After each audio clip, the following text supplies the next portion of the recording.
भाजपने नव्याने नियुक्त्या जाहीर केल्यात. नवनाथ बन, कृष्णराज महाडी अशा नव्या चेहऱ्यांना संधी देण्यात आली आहे. दुसरीकडे राज्यसभेवर कोण जाणार याची सुद्धा जोरदार चर्चा सुरू झाली आहे. भाजपनं विनोद तावडे यांचं नाव पक्क केल्याची चर्चा सुद्धा सुरू आहे. पण या सगळ्या निर्णयांसोबत भाजपमध्ये दबक्या आवाजात अजून एक चर्चा सुरू आहे. ती चर्चा म्हणजे मोठ्या फेरबदलांची. तर मंडळी, काही दिवसांपूर्वी एकनाथ शिंदे यांच्या पक्षातल्या मंत्रिमंडळातल्या 4 चेहऱ्यांना घरी बसवलं जाईल अशी बातमी आली होती. दुसरीकडे नरहरी झिरवळ यांच्या खात्यात मंत्रालयातीलच व्यक्ती आरोपीच्या पिंजऱ्यात आहेत. मंत्रालयात कारवाई होण्यासाठी गृह विभागाची परवानगी आवश्यक असते. पर्यायाने या सगळ्या कारवायांबद्दल फडणवीसांना कल्पना होती आणि त्यांनी झिरवळांच्या मंत्रालयाची चूक पदरात घेतली नाही हे स्पष्ट झालेलं आहे. दुसरीकडे जिल्हा परिषद, नगरपालिका, महानगरपालिकांच्या निवडणुका नुकत्याच झालेल्या आहेत. पुढच्या 3 वर्षात महाराष्ट्रात महत्त्वाच्या अशा कुठल्याही निवडणुका होणार नाहीयेत. आता थेट लोकसभेच्याच निवडणुका होतील. पर्यायाने प्रशासनावरती संपूर्ण कंट्रोल निर्माण करणं फडणवीसांचं ध्येय असणार आहे. आणि याच सगळ्या संदर्भाने भाजपमध्ये चर्चा सुरू आहे, ती म्हणजे मंत्रिमंडळातल्या धक्कादायक फेरबदलांची. पण हे फेरबदल खरंच होणार आहेत का? झाले तर ते नवीन चेहऱ्यांना संधी मिळण्याची शक्यता याच्यात आहे का? आणि याशिवाय कोणते चेहरे मंत्रिमंडळातनं बाहेर फेकले जातील समजून घेऊयात आजच्या या व्हिडिओमधनं. तत्पूर्वी तुम्ही मराठी एक्सप्रेस या आपल्या चॅनलवर नवीन असाल तर सबस्क्राईब नक्की करा. तर मंडळी, मंत्रिमंडळातल्या फेरबदलांबद्दल जी चर्चा सुरू आहे यामध्ये तथ्य आहे का? तर फेरबदलांची शक्यता ही अधिक दिसते. याची काही प्रमुख कारणं आपल्याला लक्षात घेता येण्यासारखी आहे. त्यातलं महत्त्वाचं कारण म्हणजे की देवेंद्र फडणवीस यांचा कंट्रोल. विधानसभेचा निकाल लागला आणि राज्यात महायुती प्रचंड बहुमताने विजयी झाले. असं असलं तरी भाजपने मुख्यमंत्री पदासाठी फडणवीसांच्या नावाची घोषणा केली नव्हती.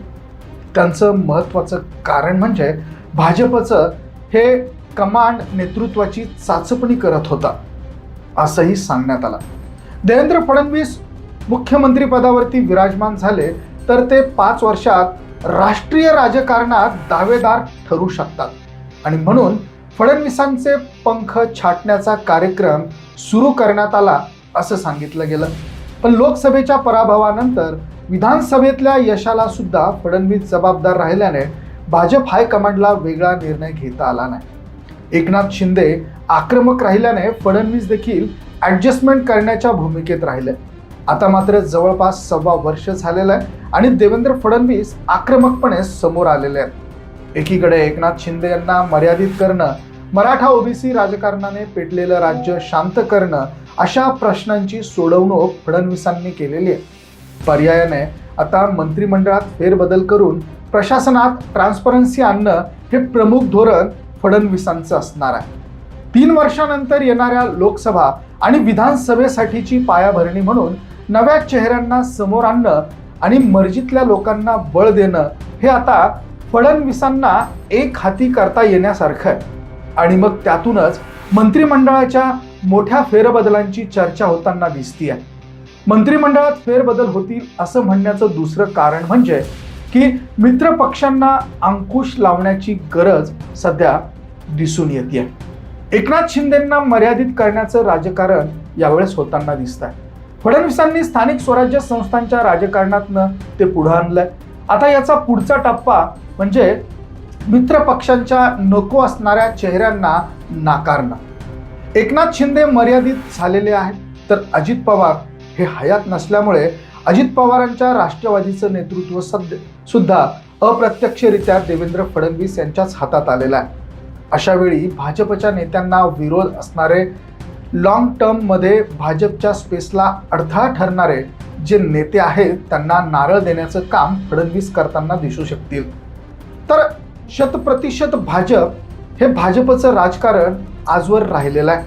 पुढच्या लोकसभा आणि विधानसभा निवडणुकीत भाजप अजितदादांची राष्ट्रवादी किंवा एकनाथ शिंदेंची शिवसेना यांच्यासोबत लढणार नाही. तशी रंगीत तालीम स्थानिक स्वराज्य संस्थांच्या निवडणुकीत ऑलरेडी झालेली आहे. आणि भाजपला अपेक्षित तो निकाल सुद्धा त्यांनी मिळवलेला आहे.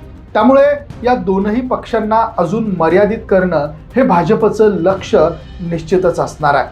मग त्यातनं दोन्ही मित्र पक्षातले अडथळे ठरू शकणाऱ्या नेत्यांचे पंख छाटण्याचे कार्यक्रम आता सुरू केले जाऊ शकतात. आता या दोन शक्यता विचारात घेऊन मंत्रिमंडळात मोठमोठे फेरबदल होतील आणि त्याची सुरुवात भाजपपासूनच होईल असं देखील बोललं जात आहे. भाजपमध्ये फडणवीसांचे चेहरे म्हणून जयकुमार गोरे, शिवेंद्रराजे भोसले, नितेश राणे, मंगलप्रभात लोढा, मेघना बोर्डीकर अशी काही प्रमुख नावं आहेत. तर ज्येष्ठ नेते म्हणून चंद्रशेखर बावनकुळे, चंद्रकांतदादा पाटील, राधाकृष्ण विखे पाटील, गिरीश महाजन, गणेश नाईक, पंकजा मुंडे, आशिष शेलार अशा नेत्यांचा समावेश होतो. आपल्या मर्जीतल्या नव्या नेत्यांना समोर आणणं याशिवाय जे चेहरे आपल्या सिस्टीमचा भाग म्हणून समोर आणले आहेत त्यांचं मूल्यांकन करणं ह्या प्रमुख गोष्टी देवेंद्र फडणवीस करताना दिसतील. आता नव्या चेहऱ्यांमध्ये जयकुमार गोरे हे असे नेते आहेत ज्यांच्यावरती व्यक्तिगत टीकाच झालेली आहे. आरोपांमुळे सुद्धा ते अडचणीत आलेले आहेत. आणि असं असलं तरी सोलापूर आणि सातारा या भागांमध्ये नव्या लोकांना पक्षात घेणं, मित्रपक्षांच्या आमदारांना नडणं आणि मनी मसल पॉवरचा पुरेपूर वापर करणं यामुळे जयकुमार गोरे हे बुजवे ठरताना दिसतात. त्यामुळे नव्या चेहऱ्यांमध्ये फडणवीसांचे प्रतिनिधी म्हणून कोणता नेता फेल गेलेला आहे असं म्हणणं कठीण ठरतं. या उलट नितेश राणे यांच्यासारख्या नेत्यांना सख्या भावाच्या विरोधात सुद्धा पारदर्शकपणे लढत दिलेली आहे. त्यामुळे इथे बदल झालेच तर मेघना बोर्डीकर, नितेश राणे यांच्यासारख्या चेहऱ्यांना बढतीच मिळू शकते. आता भाजपच्या ज्येष्ठ नेत्यांच्या संदर्भाने बोलायचं झालं तर बावनकुळेंना कदाचित याचा फटका बसू शकतो. चंद्रकांत पाटील यांच्या नेतृत्वात 6 महानगरपालिकांच्या निवडणुका झाल्या आणि त्या एक हाती जिंकता आल्या. आता चंद्रकांत पाटील हे फडणवीसांच्या कॅबिनेटमधले असले तरी जे देवेंद्र फडणवीसांच्या नेतृत्वाला शह देण्याचा प्रयत्न करतात त्यांचे पंख निश्चितच छाटले जातील. देवेंद्र फडणवीसांच्या नेतृत्वात ते राहतील याची काळजी सुद्धा फडणवीसांकडनं घेतली जाईल. सिनियर मंडळी बाहेर पडलेली असताना पक्ष आणि संघ त्यातल्या त्यात पश्चिम महाराष्ट्र या फॅक्टरवर या चंद्रकांत पाटील यांना शह देण्यासाठी फडणवीसांना आवश्यक ठरणार अशा गोष्टी ते निश्चितच करतील. आता विखे पाटलांच्या बाबतीत सुद्धा कमी जास्त प्रमाणात हाच फॅक्टर आवश्यक ठरू शकतो. पण इथे अजितदादांच्या पक्षात राष्ट्रवादीवरती अंकुश ठेवण्याचं काम विखे पाटलांचे उपयोगिता मूल्य संपुष्टात आणल्यामुळेच सिद्ध होऊ शकतं. ज्याप्रमाणे जयकुमार गोरे पवार गटाला अंगावर घेतात, शिंदे गटाच्या नेत्यांना नडतात, त्याचप्रमाणे विखे पाटील यांना सहजासहजी अशा भूमिकात त्यांचं राजकारण असल्याचं कदाचित त्यांना मर्यादित केलं जाऊ शकतं.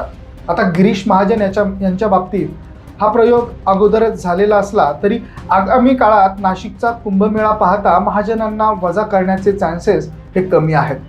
गणेश नाईक एकनाथ शिंदेंना नडू लागल्याने त्यांचंही नाव कमी होण्याची शक्यता कमी दिसते. तर पंकजा मुंडे आणि समाजाची ताकद याचा विचार करता इथून फेरबदल होतीलच असं म्हणता येणं कदाचित अशक्यप्राय होतं. आशिष शेलार यांच्या बाबतीत मात्र शक्यता नाकारता येत नाही. मुंबई महानगरपालिकेत त्यांच्या वक्तव्यांचा बसलेला फटका पाहता शेलारांना सुद्धा मर्यादित केलं जाऊ शकतं. यासोबतच मंत्रिमंडळाच्या बाहेर असलेल्या चेहऱ्यांपैकी धनगर समाजांच्या गोपीचंद पडळकर आणि ठाणे MMR रिजनमधल्या विचार करता एकनाथ शिंदेंना खेळतं ठेवण्यासाठी रवींद्र चव्हाण अशा नव्या नावांचा समावेश मंत्रिमंडळात होऊ शकतो. अर्थात हे भाजपमधले फेरबदल होऊ शकतात. तर एकनाथ शिंदेंच्या शिवसेनेत सुद्धा मोठे नेते हे फडणवीसांच्या रडारवरती आलेले आहेत. त्यापैकी संजय शिरसाट यांचं नाव प्रमुख आहे. योगेश कदम, प्रताप सरनाईक, गुलाबराव पाटील ही प्रमुख नावं एजेंड्यावरती असू शकतात. सातत्याने झालेले आरोप हे शिरसाट यांना नडणार हे जवळपास स्पष्ट झालेलं आहे. आणि शिरसाट यांना टाळताना भाजपपूरक शिंदे या दलित समाजातून येणाऱ्या नावाचा देखील भाजप विचार करू शकता. योगेश कदमांच्या बाबतीत सुद्धा अडचणी झाल्याचं बोललं जात आहे. पुण्यामध्ये परवान्यापासून ते स्वारगेट प्रकरणातील वक्तव्य कदमांना अडचणीत आणू शकतात. तर गुलाबराव पाटलांचं उत्तर महाराष्ट्रातलं वर्चस्व भाजपसाठी अडथळा ठरताना दिसू शकतं. आता या कारणांमुळे सुद्धा त्यांना मर्यादित केलं जाऊ शकतं. पण हे सगळं होत असताना नवीन नावांवरती एकनाथ शिंदेचा प्रभाव असेल हे मात्र निश्चितच आहे. या उलट उदय सामंत यांच्यासारखे जे नेते फडणवीसांसोबत जुळून घेताना दिसत आहेत, अशा चेहऱ्यांना फडणवीसांकडनं ग्रीन सिग्नल हा दिला जाऊ शकतो. तर राष्ट्रवादीच्या फेरबदलांमध्ये धनंजय मुंडे यांचा कमबॅक हा चर्चेचा विषय ठरतोय. पण मराठा समाजाचा विरोध पाहता धनंजय मुंडेंना ग्रीन सिग्नल मिळेलच अशी शक्यता देखील नाकारता येत नाही. या अगोदर अजित पवार गटाच्या 2 विकेट पडलेल्या आहेत. नरहरी झिरवाळांच्या बाबतीत झालेली कारवाई पाहता त्यांची विकेट ही उडालेली आहे.